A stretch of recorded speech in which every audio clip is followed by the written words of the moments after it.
Delhi blast के तार पाकिस्तान से जुड़े। सूत्रों के मुताबिक फिदायनी मॉड्यूल लीड कर रहा था डॉक्टर मुजफ्फर जैश की मदद से दुबई के रास्ते अफगानिस्तान गया था। जैश ने डॉक्टर मुजफ्फर को अफगानिस्तान में दिलाई थी ट्रेनिंग। इसी साल 22 अगस्त को अफगानिस्तान गया था मुजफ्फर। जम्मू कश्मीर में आतंकियों की एक और बड़ी साजिश नाकाम की गई। सुरक्षा बलों ने राजौरी के थाना मंडी इलाके के बंगाई के जंगल से 3 किलो आईडी बरामद की है। आतंकियों ने आईडी को जंगल में छिपा कर रखा था। सुरक्षा बलों ने टेक्निकल टीम की मदद से आईडी को डिफ्यूज किया। दिल्ली ब्लास्ट के आतंकी डॉक्टर मोहम्मद उमर नबी का एक सीसीटीवी फुटेज भी सामने आया। 29 अक्टूबर को फरीदाबाद में एक शॉप पर अपना फोन चार्जिंग के लिए दुकानदार को देता नजर आया। उमर के बारे में खुलासा। ब्लास्ट से करीब 10 दिन पहले नूह की हिदायत कॉलोनी में किराए पर लिया था एक कमरा। ये कमरा दिल्ली अलवर रोड पर स्थित एक महिला के मकान में है। पुलिस सूत्रों के मुताबिक 10 नवंबर के दिन उमर किराए के मकान से ही अपनी i20 कार लेकर निकला था जिसमें विस्फोटक भरा हुआ था। दिल्ली धमाके में इस्तेमाल कार को लेकर जांच तेज। 30 अक्टूबर तक अल फलाह यूनिवर्सिटी के अंदर खड़ी थी कार। दोपहर 2:41 पर कैंपस से निकली थी बाहर। सीसीटीवी से खुलासा। अल फलाह यूनिवर्सिटी में कसा शिकंजा। दिल्ली क्राइम ब्रांच ने यूनिवर्सिटी के खिलाफ 2 FIR दर्ज की। धोखाधड़ी और फर्जी की धाराओं में केस दर्ज। दिल्ली कार ब्लास्ट के मामले में एक और खुलासा। धमाके वाली जगह से 9mm कैलिबर के 3 कारतूस बरामद मिले हैं जिनमें से 2 कारतूस जिंदा थे। दिल्ली धमाके के बाद अब 5 बाद खोली गई है लाल किला की सड़क। धमाके की वजह से सड़क पर कोई गड्ढा नहीं हुआ है। दिल्ली लाल किला मेट्रो स्टेशन के सभी गेट यात्रियों के लिए खोले गए हैं। DMRC ने ट्वीट करके जानकारी दी। धमाके के बाद से बंद किया गया था स्टेशन।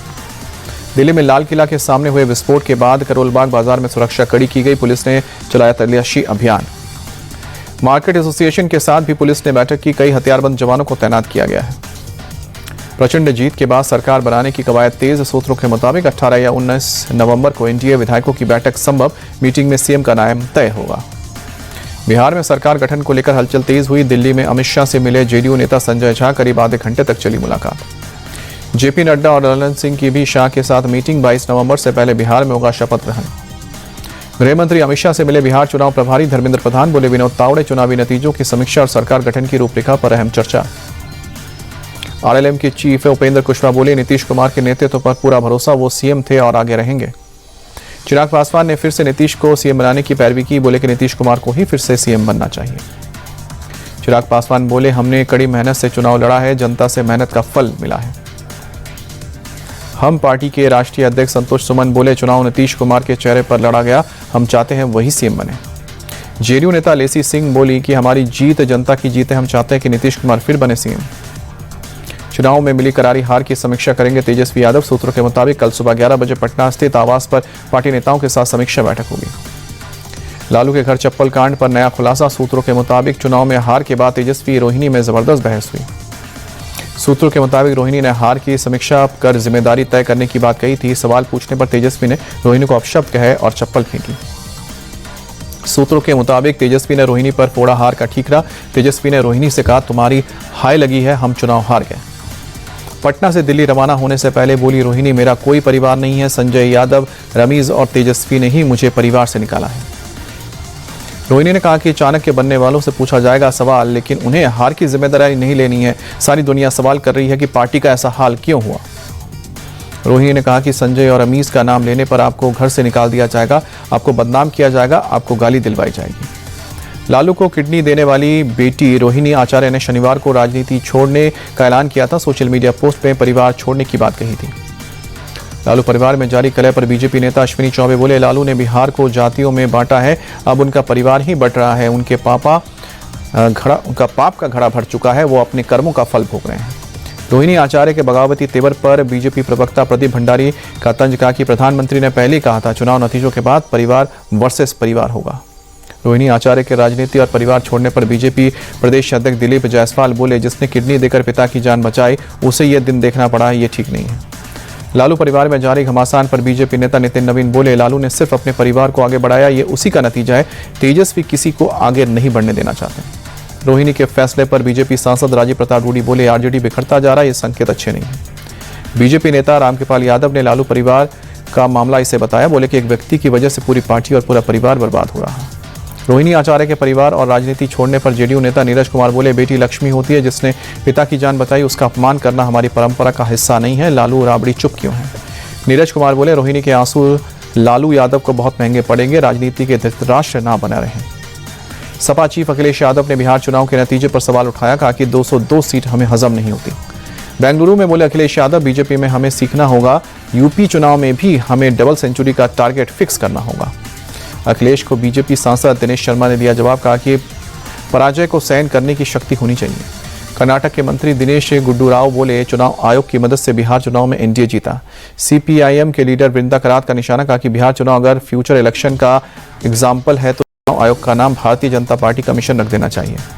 शिवसेना यूबीटी सांसद प्रियंका चतुर्वेदी ने बिहार विधानसभा चुनाव के नतीजों पर कहा कि कांग्रेस और आरजेडी को आकलन करने की जरूरत है कि उनके कैंप में क्या कमियां रही हैं। प्रियंका चतुर्वेदी का बयान, बोली, मैं उम्मीद करती हूं कि आने वाले दिनों में हम इन सभी चीजों पर चर्चा करेंगे। केंद्रीय मंत्री नित्यानंद राय ने बिहार चुनाव के नतीजों पर कहा कि बहुत बड़ी जीत हुई है, जनता का आभार। नित्यानंद राय ने महागठबंधन पर निशाना साधा, कहा कि महागठबंधन का सुपड़ा साफ। गुजरात दौरे पर पीएम मोदी, बिहार चुनाव में जीत पर भव्य स्वागत, गमछा हिलाकर नेता और कार्यकर्ताओं ने स्वागत किया। सूरत एयरपोर्ट पर आयोजित प्रोग्राम में बोले पीएम, बिहार में नया एमवाई समीकरण, महिला और युवाओं ने भविष्य की राजनीति की नींव मजबूत की। पीएम मोदी बोले, सूरत में रहने वाले बिहारी भाइयों से नहीं मिलता तो गुजरात की यात्रा अधूरी रह जाती। बिहार के लोगों को राजनीति सिखाने की जरूरत नहीं है, वो दुनिया को राजनीति सिखा सकते हैं, पीएम मोदी का बयान। बिहार चुनाव में कुछ टीएमसी नेताओं के वोट चोरी के आरोप पर बोले सुकांतो मजूमदार, टीएमसी 2026 के चुनाव बाद भी यही बात कहेगी क्योंकि वो हार जाएगी। सुकांतो मजूमदार ने निशाना साधते हुए कहा कि जब भी विपक्षी दल हारते हैं वो हमेशा यही बात कहते हैं। टीएमसी नेता कुणाल घोष का दावा, बंगाल में फिर टीएमसी जीतेगी, फिर मोदी ये बात समझ जाएंगे।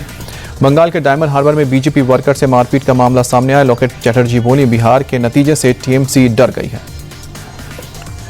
यूपी के सोनभद्र में बड़ा हादसा, पत्थर की खदान धंसी, 15 लोगों के फंसे होने की आशंका। एनडीआरएफ एसडीआरएफ की टीम मौके पर मौजूद, राहत बचाव का काम जारी, अब तक एक शव बरामद। मध्य प्रदेश के ग्वालियर में भीषण सड़क हादसा, कार और ट्रैक्टर ट्रॉली के बीच जोरदार टक्कर, हादसे में 5 की मौत। जम्मू कश्मीर के बडगाम में दर्दनाक सड़क हादसा, डंपर और टाटा सुमो की भीषण टक्कर, 4 लोगों की जान गई। बडगाम हादसे पर एलजी मनोज सिन्हा और सीएम उमर अब्दुल्ला ने दुख जताया, मृतकों के परिजनों के प्रति संवेदनाएं व्यक्त की, घायलों के जल्द स्वस्थ होने की प्रार्थना। मेरठ में दबंगों का आतंक, ट्रांसपोर्ट के कर्मचारियों को लाठी डंडे से जमकर पीटा, बदमाशों ने जान से मारने की धमकी दी, वीडियो वायरल, जांच में जुटी है पुलिस। बिजनौर में वन विभाग के पिंजरे में कैद हुई बाघिन, ग्रामीणों ने ली राहत की सांस, करीब 18 दिन पहले गांव में दिखी थी बाघिन। बहराइच में एक और भेड़िया ढेर, सर्च ऑपरेशन में वन विभाग ने भेड़ियों को मार गिराया। 2 दिन पहले कैसरगंज इलाके से 3 साल के बच्चे को उठा ले गया था भेड़िया। नासिक में संदिग्ध बैग देखे जाने के बाद हड़कंप मचा, बम निरोधक दस्ता और डॉग स्क्वाड ने मौके पर पहुंचकर जांच की। जांच में बैग में कुछ भी संदिग्ध बरामद नहीं हुआ। भुवनेश्वर में अवैध हथियारों के नेटवर्क का भांडाफोड़, पुलिस ने 2 लोगों को गिरफ्तार किया। पुलिस ने बड़े पैमाने पर पिस्टल बरामद की, पूरे मामले की जांच जारी।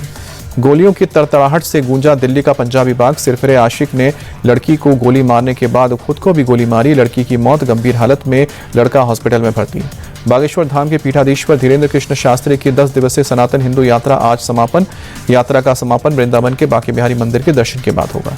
बाबा बागेश्वर बोले, देश का हिंदू एकजुट होगा तो देश एकजुट होगा, देश का संविधान बचेगा। हम चाहते हैं ब्रज की धरती मांस मदिरा से मुक्त हो। अभिनेता रवि दुबे पत्नी संग उज्जैन पहुंचे, महाकाल मंदिर में दर्शन कर आशीर्वाद लिया, भस्म आरती में भी शामिल हुए। मुंबई में बांद्रा वर्ली सी लिंक इलाके में आसमान में छाई धुंध, विजिबिलिटी हुई बेहद कम, धुंध की मोटी परत भी छिपी इमारत। दिल्ली के इंडिया गेट इलाके में बेहद खराब श्रेणी में पहुंचा प्रदूषण का स्तर, आसमान में छाई धुंध की मोटी परत, विजिबिलिटी कम हुई। दिल्ली के धौलाकुआं इलाके में बेहद खराब श्रेणी में पहुंचा प्रदूषण का स्तर, AQI 338 दर्ज हुई है, आसमान में छाई धुंध की परत, विजिबिलिटी कम हुई। दिल्ली में सड़क सुरक्षा मैराथन 2025 का आयोजन, सीएम रेखा गुप्ता ने हरी झंडी दिखाई, बड़ी संख्या में लोग शामिल हुए। कोलकाता नाइट राइडर्स ने छोड़ा आंद्रे रसेल और वेंकटेश अय्यर का साथ, टीम ने किया रिलीज, पंजाब किंग्स ने ग्लेन मैक्सवेल को किया रिलीज। ट्रेड विंडो के जरिए चेन्नई सुपर किंग्स ने संजू सैमसन को 18 करोड़ में खरीदा, राजस्थान रॉयल्स की जगह चेन्नई से खेलेंगे संजू सैमसन, चेन्नई की जर्सी में नजर आएंगे सैमसन। रविंद्र जडेजा ने छोड़ा चेन्नई सुपर किंग्स का साथ, 14 करोड़ में राजस्थान रॉयल्स के साथ जुड़े, राजस्थान की जर्सी में नजर आएंगे जडेजा। सैम करन की राजस्थान ने 2.5 करोड़ में खरीदा। दिल्ली कैपिटल्स ने लिया बड़ा फैसला, फाफ डुप्लेसिस, जेक फ्रेजर, मैकगर्ग और मोहित शर्मा को किया रिलीज, नीतीश राणा को टीम के साथ जोड़ा। चेन्नई सुपर किंग्स ने श्रीलंकाई गेंदबाज मथीशा परिथाना को रिलीज किया। आईपीएल ऑक्शन में परिथाना पर चेन्नई लगाएगी बोली, अच्छे दाम के साथ खरीदने का होगा प्लान। मुंबई इंडियंस ने शार्दुल ठाकुर को 2 करोड़ में किया ट्रेड, सेरफेन रादरफोर्ड को 2.6 करोड़ में खरीदा। ट्रेड विंडो में मयंक मार्कड़े को 30 लाख में टीम ने जोड़ा। भारत रूसी क्रूड ऑयल का दूसरा सबसे बड़ा खरीदार अक्टूबर में 22.17 हजार करोड़ का कच्चा तेल इंपोर्ट किया। चीन ने 32.82 हजार करोड़ रुपए के तेल खरीदे। 25 दिसंबर से नवी मुंबई एयरपोर्ट पर शुरू होगी कमर्शियल फ्लाइट। इंडिगो और आकाशा एयरलाइन शुरू करेगी उड़ानें। 2026 तक 9 करोड़ पैसेंजर्स हैंडल करेगा एयरपोर्ट। भारत की टॉप 10 कंपनियों में 8 की वैल्यू 2.5 लाख करोड़ बढ़ी है। 11.97 लाख करोड़ के साथ एयरटेल टॉप पर है। दूसरे नंबर पर रिलायंस इंडस्ट्रीज और TCS तीसरे नंबर पर रही। Digital personal data protection act 2023 लागू। बच्चों का सोशल मीडिया अकाउंट पेरेंट्स की सहमति से बनेगा। पर्सनल डेटा कलेक्ट से पहले जानकारी देंगी कंपनियां। महिंद्रा XEV9S का नया टीजर आउट हुआ। 27 नवंबर को कंपनी लॉन्च करेगी गाड़ी। 21 लाख से 30 लाख के बीच हो सकती है एक्स शोरूम कीमत। लॉन्च से पहले कंपनी ने टाटा सिएरा को पेश किया। SUV को भारत में 25 नवंबर को लॉन्च किया जाएगा। एक्स शोरूम कीमत 13 लाख से 24 लाख के बीच हो सकती है। Vivo X300 सीरीज 2 दिसंबर को भारत में लॉन्च की जाएगी। 200 मेगापिक्सल का कैमरा और 6510 mAh की बैटरी मिलेगी। Oppo Find X9 सीरीज 18 नवंबर को भारत में लॉन्च होगी। 75,000 से 85,000 के बीच होगी कीमत। इस हफ्ते 4,694 रुपए महंगा हुआ गोल्ड। 24 कैरेट गोल्ड का भाव हुआ 1,24,794 रुपए। चांदी भी इस हफ्ते 11,092 रुपए हुई है महंगा। 1 किलो चांदी की कीमत 1,59,364 रुपए।